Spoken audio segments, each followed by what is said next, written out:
آیا کله دې په خوب کې داسې لیدلی چې یوه ډېره ښکلې جینۍ مخې ته راشي، سترګې یې روښانه وي، څېره یې ارامه وي، ته ورسره خبرې کوي یا یې ښکلوي یا د زړه له کومې ورسره مینه احساسوي؟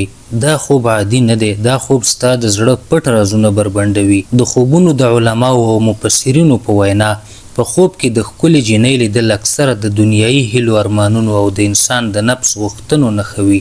خو صبر وکړه، تعبیر یوازې دا نه دی. که هغه جینۍ پاکه، ښکلې، ارامه او خوشحاله ښکاري، نو دا د دې نښه ده چې ستا ژوند ته د خوشحالۍ دروازې خلاصیږي. الله تعالی به تا ته اساني، رزق او د زړه سکون درکړي. یا به ته داسې خبر واورې چې ستا زړه به پرې خوشحال شي. خو که ته په خوب کې له هغې سره مینه کوي، دا ډېر وخت د دې اشاره وي چې ستا زړه د محبت، توجه او عاطفې تږی دی.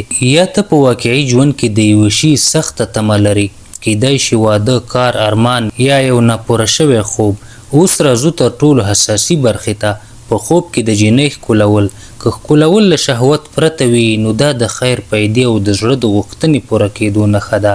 خو که ښکلول د ډیر شهوت سره وي، نو مفسرین وایي دا د نفس غوښتنې، د زړه وسوسې او د دنیا د فاني ښکلاو ته د ډیر مایل کېدو اشاره کوي. دا ډول خوب انسان ته یو پټ پیغام ورکوي: خپل زړه وڅېړه، خپل نیت سم کړه.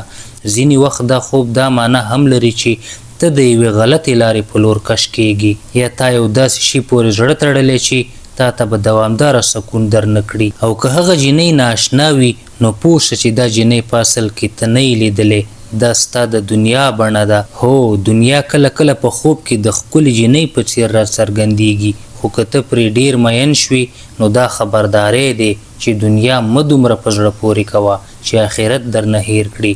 خو که په خوب کې ته ځان کنټرول کړې، نو دا د قوي ایمان نه او قوي عقل نښه ده. وروستۍ خبره: هر خوب د انسان د حالت سره تړاو لري. پاک زړه پاک خوبونه راوړي او ګډوډ زړه ګډوډ خوبونه. نو که داسې خوب دې لیدلی وي، مه ویرېږه، بلکې خپل زړه الله ته ورنږدې کړه او پوه شه چې خوبونه د انسان د باطن هنداره ده.